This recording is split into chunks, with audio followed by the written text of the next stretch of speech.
कशा कविता लिहिल्या असत्या, कशा कविता लिहिल्या असत्या जर सावित्रीबाई तेव्हा स्त्री शिक्षणासाठी लढल्या नसत्या.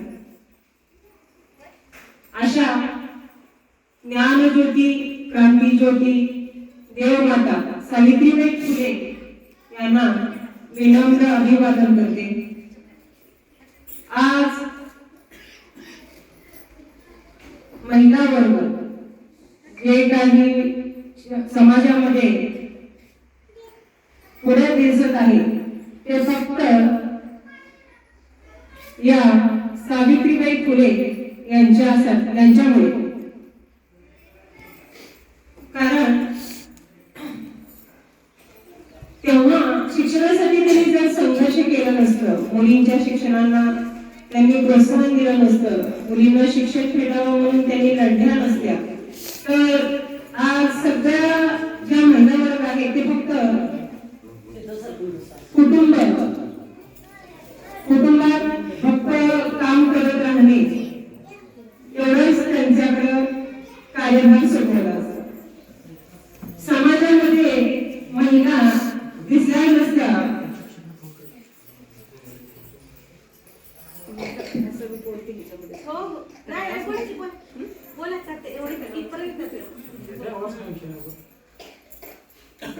कारण स्त्रीच्या शिक्षणासाठी सावित्रीबाई फुले समाजातील जे काही लोक आहेत, ज्या पुढाकाराने काम करतात, त्यांना प्रत्येक गोष्टीमध्ये त्यांना व्यत्यय आणत होते. त्यांच्या शिक्षणासाठी ते स्वतः शिकल्या, प्रत्येक संकटाला त्यांनी फेस केलं आणि स्वतः शिकल्या आणि समाजाला त्यांनी सुशिक्षित केलं, महिलांना सक्षमीकरण केलं. महिलांच्या काही अडचणी असतील त्या सगळ्या दूर करण्याचा त्यांनी समाजाचा पूर्ण रोष घेतला त्यांच्यावर आणि त्यांनी त्यांच्या संकटांमध्ये त्यांनी मार्ग काढत आलेले आहेत. शिक्षणासाठी बऱ्याच ठिकाणी मुलींच्या शिक्षणासाठी त्यांनी शाळा काढल्या. तसेच आज काही मुलींच्या बाबतीत काही वाईट गोष्टी समाजामध्ये घडत आहेत, त्या घडू नये म्हणून आज आम्हाला मॅडम निर्भया पथक सोलापूर उपविभाग सोलापूर यांना आमंत्रित केलं, त्याबद्दल धन्यवाद. निर्भया पथक सध्या मुलींच्या संरक्षणासाठी कार्यरत आहे. समाजामध्ये मुलींवर, लहान मुली किंवा मोठ्या मुलींवर काही अत्याचार सध्या चालू आहे ते होऊ नये यासाठी निर्भया पथक सध्या कार्यरत आहे.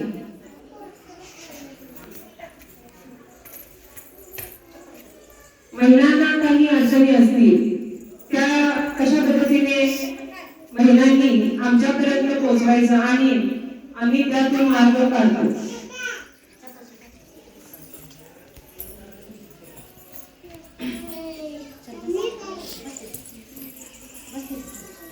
महिला ज्या गृहिणी आहेत, ज्या सध्या आता गृहिणी आहेत, त्या पण जे सुशिक्षित आहेत, जे नोकरी करत आहेत, त्यांच्या बरोबरीनेच त्यांचा सुद्धा कार्य आहे.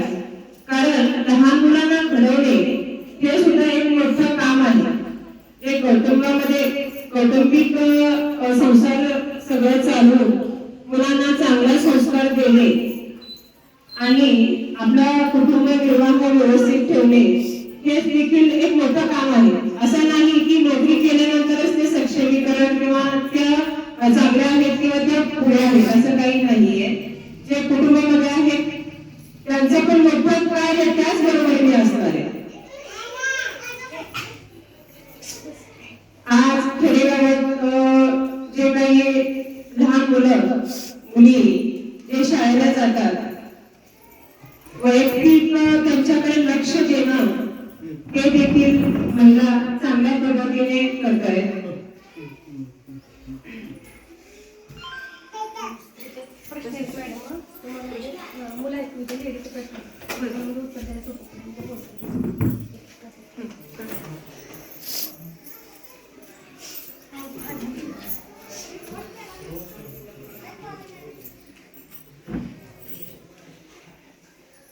प्रश्न आहे, कोणीतरी धमकावल्यास किंवा ब्लॅकमेल केल्यास काय करावे? ठीक आहे.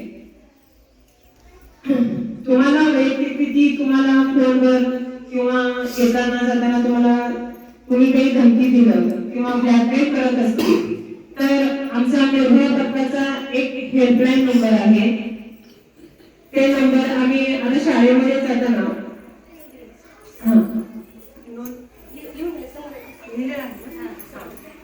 आणि हे तुम्ही सगळ्या म्हणजे जेवढे आहे ते तुम्हाला नंबर, हेल्पलाईन नंबर कोणाकडे मोबाईल असतील तर घ्या. 9122 9122 63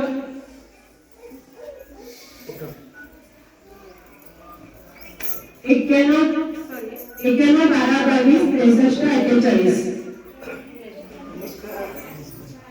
91 12 22 63 48 या नंबरवर बिनधास्त तुम्ही कॉल करा. तुम्हाला जर कोणाची अडचण होत असेल किंवा कोणी तुम्हाला वैयक्तिकरित्या ब्लॅकमेल करत असतील, तुमच्या अडचणी असतील तर या नंबरला ब्लॉक करा. तसेच अजून एक नंबर आहे डायल 112. 112 ला तुम्ही कॉल करून सांगू शकता कुठे तुम्ही संकटात असतील लेडीज तर तुम्ही या नंबरला कॉल करून तुमच्या अडचणी त्यांना सांगू शकता. तुम्हाला तात्काळ तिथे तुम्हाला मदत मिळेल.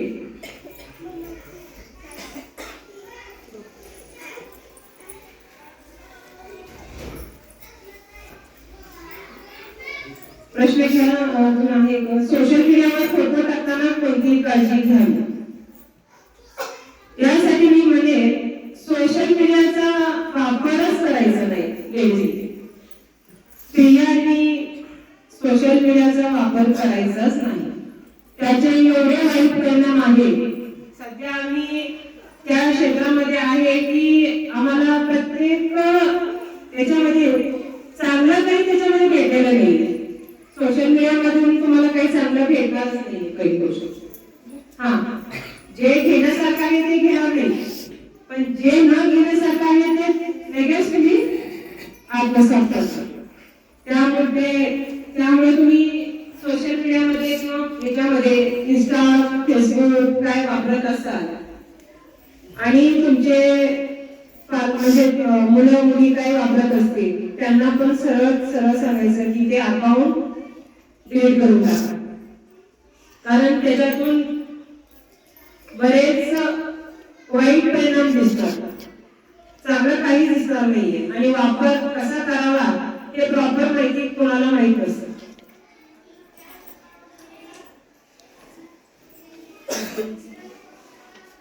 शाळेतून घरी येताना एकटी असताना स्वतःची काळजी कशी घ्यावी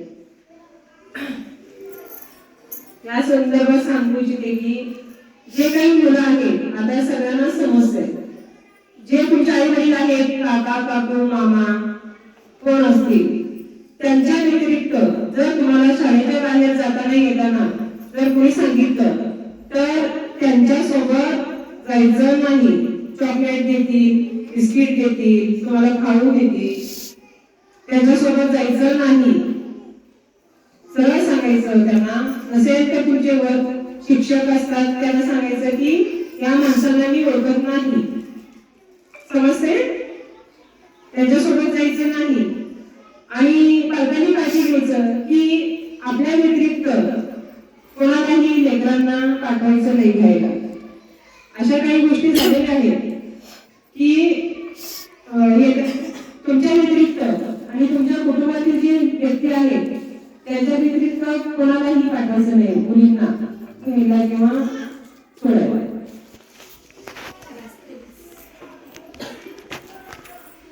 शाळेत किंवा रस्त्यावर कोणी त्रास दिल्यास कोणाला सांगा. शाळेत किंवा रस्त्यावर त्रास दिल्यास तुम्हाला आता एक नंबर सांगितलेले, त्या तो नंबर आहे निर्भया पथकाचा आहे आणि तुम्हाला स्थानिक पोलीस स्टेशनला तात्काळ मदत भेटतात. तुम्ही स्थानिक पोलीस स्टेशनला संपर्क करायचा आहे, आम्हाला कॉल करायचा आहे, आम्ही लगेच त्यांना फोन करतो. जर आम्हाला उशीर होत असेल तर. आणि डायल 112, डायल 112 तर तुम्ही लगेच संपर्क करू शकता, कारण ते हातीमध्येच असतात गाडी, तुम्हाला तात्काळ तुम्हाला मदत भेटून जाईल. मोबाईलमध्ये पासवर्ड ठेवणे का महत्वाचे आहे? मोबाईलमध्ये पासवर्ड ठेवणे महत्वाचं आहे, कारण तुमच्या आता अँड्रॉइड मोबाईल सगळे सर्रास वापरतात. त्याच्यामध्ये तुमचे फोन पे असतात, बरेच बँकेचे अकाउंट असतात, तुमचा वैयक्तिक माहिती, तुमची माहिती त्याच्यामध्ये सेव्ह असतं. तुमच्या व्यतिरिक्त ते पासवर्ड कोणीही निवडू शकत नाही. आणि जर एखादी लिंक आली असेल किंवा OTP आली असेल तर तुम्ही जे पासवर्ड ठेवता ते फक्त तुम्हीच काढू शकता. एक गोपनीय माहिती जी आहे तुमच्या या मोबाईलमध्ये ते तुमच्या व्यतिरिक्त कुणी बघू शकत नाही, त्यासाठी ते गरजेचं असतं.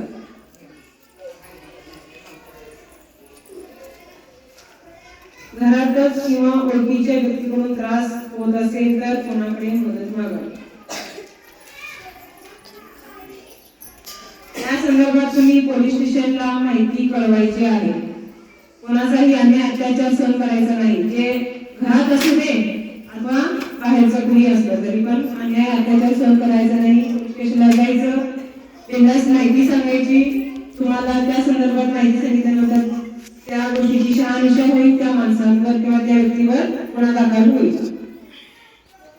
स्वतःचा आत्मविश्वास वाढवण्यासाठी काय करावे? स्वतःचा आत्मविश्वास वाढवण्यासाठी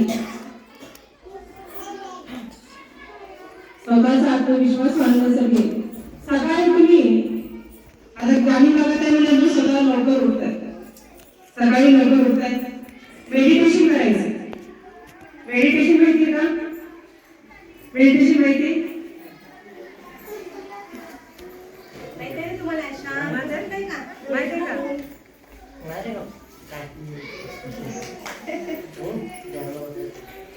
ध्यान करायचं, मन एकाग्र ठेवण्याचा प्रयत्न करायचा. सुरुवातीला होणार नाहीये पण ठेवण्याचा प्रयत्न करायचा. त्यासाठी तुम्हाला तुमच्या स्वतःच्या माइंडवर म्हणजे तुमचं हे राहतं, कॉन्सन्ट्रेशन राहतं आणि तुमचं मन एकाग्र असल्यामुळं तुमच्या काही गोष्टी ज्या आहेत ते सुरळीतपणे व्हायला लागतात. मेडिटेशन महत्वाचं आहे तुमच्यासाठी. तुम्ही कुटुंबासाठी 24 तास असतात, तुमच्यासाठी तुम्ही 1 तास करायचा सकाळचा. 1 तास नाही, अर्धा तासांनी सुरुवात करा, पण करा. बस, रिक्षा किंवा सार्वजनिक ठिकाणी सुरक्षित कसे राहावे या संदर्भात आता सांगितल्याप्रमाणे मुलींना म्हणजे घरच्यांचं सांगितले की या व्यतिरिक्त जे बस रिक्षा तुम्ही लावलेल्या असतात त्या चालकाचा पहिल्यांदा तुम्ही सगळं ते पूर्ण माहिती घ्यायची, त्याचा फोटो, नंबर, त्या संदर्भात त्याची पूर्ण माहिती घेऊनच तुम्ही बस किंवा रिक्षा व्हॅन मुलांना लावायचे. घरात किंवा शाळेत सुरक्षित वाटत नसेल तर काय करावे? घरात तर सगळे सुरक्षित असतात.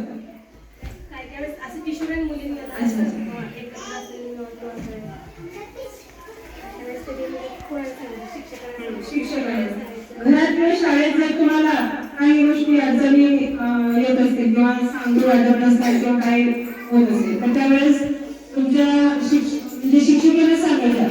त्या गोष्टी सांगितल्यानंतर आम्हाला आमच्यापर्यंत त्या गोष्टी जर वाईट गोष्टी असतील तर त्या आम्हाला नक्कीच सांगतील.